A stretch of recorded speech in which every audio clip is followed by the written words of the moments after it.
friends. I'm Karen, and this is the Family Food for Moms podcast. We're talking about inspiration for family cooking and dining. Queen Elizabeth II was an amazing lady. She lived to the age of 96. She reigned as monarch for 70 years, which was the longest of any British monarch. And she was healthy and active up until close to her death. So it's very interesting to learn about what she ate and how she ate it. I enjoy watching YouTube videos by Darren McGrady, who was a former royal chef for the Queen and then for Princess Diana when William and Harry were young. He's also written some recipe books, including recipes he used to cook for the Queen. But I think it's so interesting to look at her lifestyle and the way she ate. So today I want to talk about some things that we can learn from the Queen, about food, about eating and a healthy diet, and then dining and how things worked around her.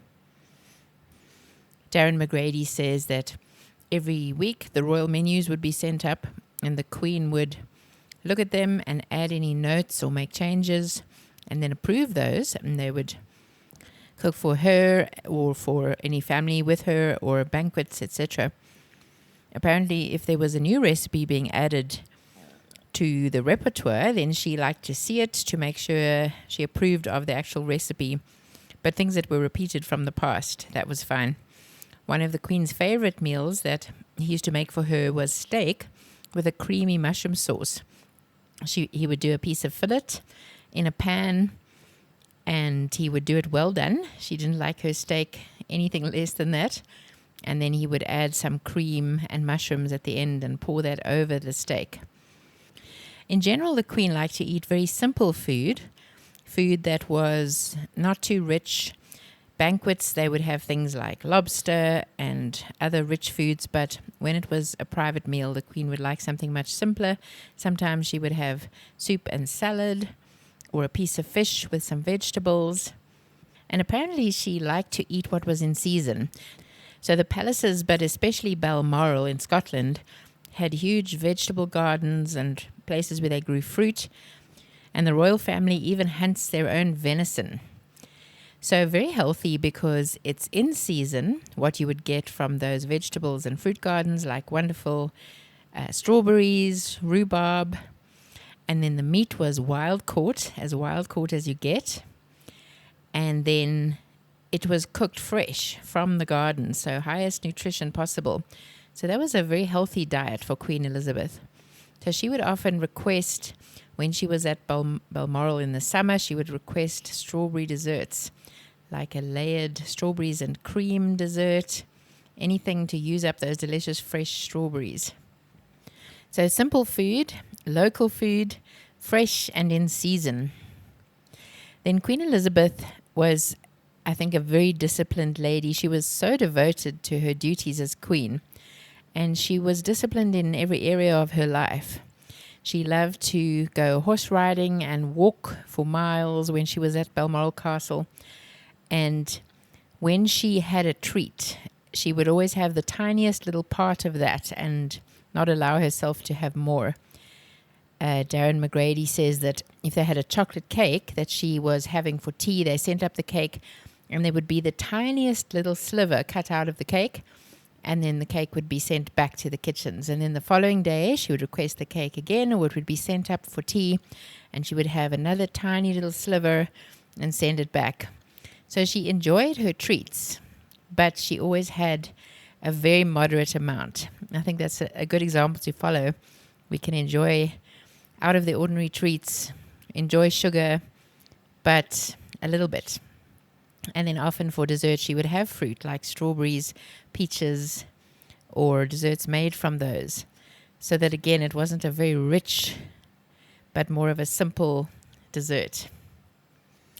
Queen Elizabeth also enjoyed classic recipes and dishes like roast beef, a typical British dish, fish and chips, and then things like afternoon tea.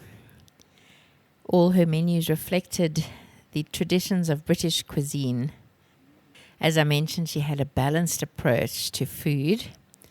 So she had restraint. She enjoyed classic British desserts, fruitcake, British mince pies, which is a minced fruit Christmas pie. She enjoyed these traditional dishes. So for breakfast, the Queen often had a light meal, something like cereal. She enjoyed cornflakes with a little milk, or toast with marmalade. There's a classic video on YouTube, if you haven't seen it, of Queen Elizabeth and Paddington Bear having tea. And Paddington Bear brings out a marmalade sandwich out of his hat, and then Queen Elizabeth brings a marmalade sandwich out of her handbag. It's very sweet. I can't remember what it was a celebration for, but it's a very nice video if you want to have a look. So toast with a spoonful of marmalade or jam.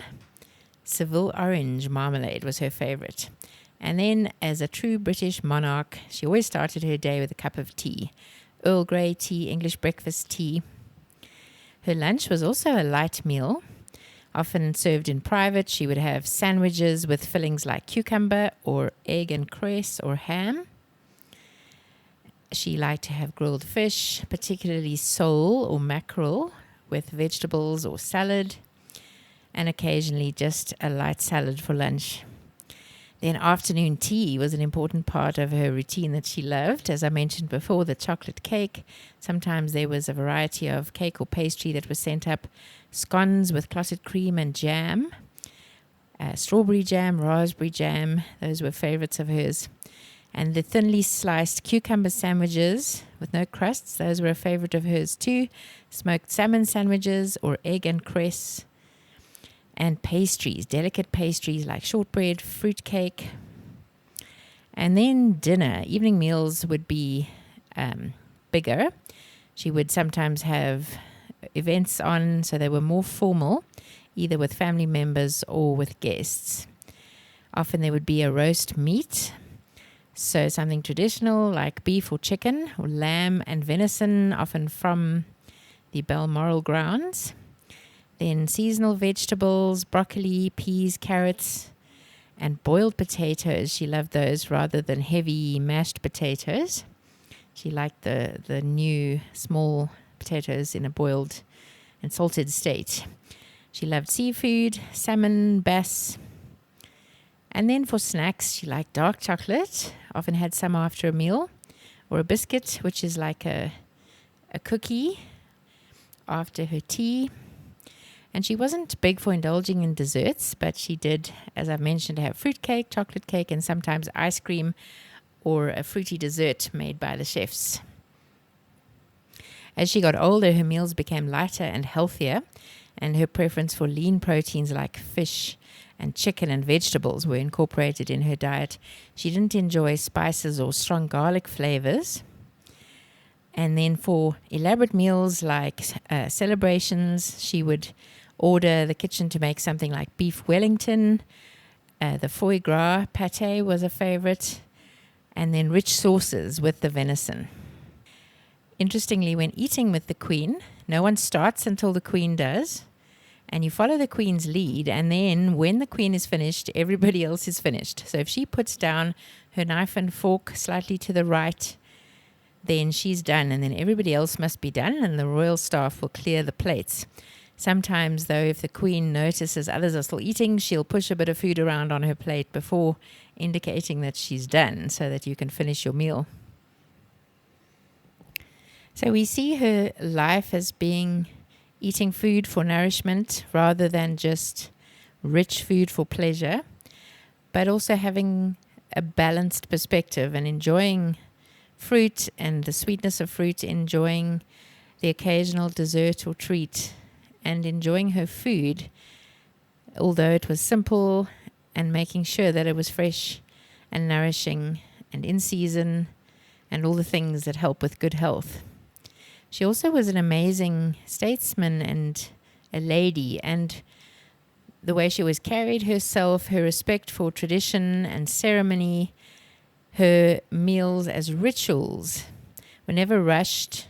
They followed well-established customs, and then formal dinners and ceremonial events would mark significant occasions. She always conducted herself with grace and politeness, and she had mindful eating. She never drew attention to herself. She ate intentionally. She had good manners, and she didn't eat more than she needed. She didn't eat fast. She was also present at the table with those she was with and focused more on the people than on the food. She was very good at menu planning, as I mentioned, with Darren McGrady. With her chefs, she was very selective about what she ate and what she served to guests at different occasions. She was very thoughtful in her hospitality. She chose healthy things, and she chose things that were practical and could be efficient. And she loved to be hospitable and to host guests and to dine with others.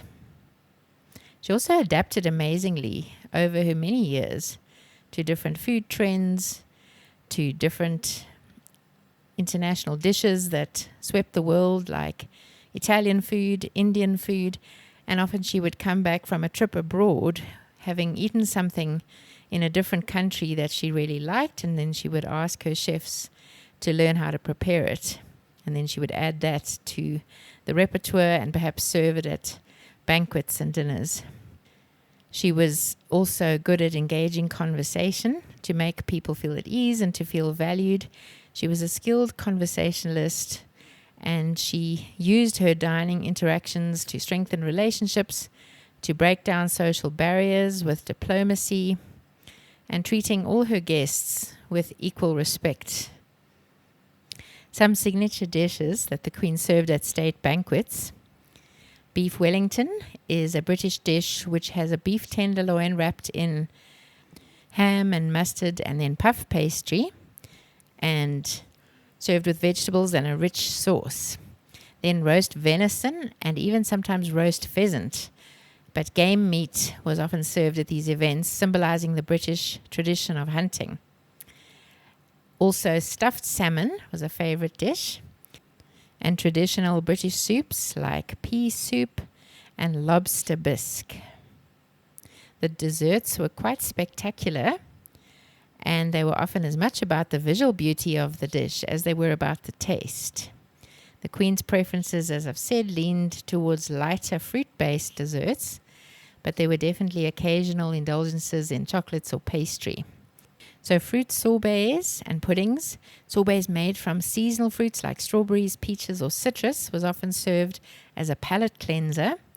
Trifle, British trifle with all the layers, and Victoria sponge cake were popular. Chocolate desserts like chocolate mousse, soufflés, or gâteaux was often served at banquets. And plum pudding, a British Christmas tradition, often appeared. And then the royal wedding cakes were a spectacle in themselves. Queen Elizabeth II's wedding cake was a multi-tiered fruit cake. So, fruit cake with icing and many different layers. And all of this was served in a formal setting on a grand scale. Elaborate silverware, crystal glassware, and beautiful fine china. So Queen Elizabeth was the picture of elegance and beauty, tradition and taste. And although she enjoyed her simple food, she could also put on a wonderful banquet as an elegant hostess. So when I remember Queen Elizabeth, I always remember the hospitality, the elegance, the intentionality of her eating, the moderation, and her enjoyment of all things grown and hunted, and her meticulous way of planning the menus, and just her general excellence when it came to food for herself and for others. Although I must say it's definitely a win to have chefs or a personal chef doing it all for you. Thank you so much for listening. I'll see you next time.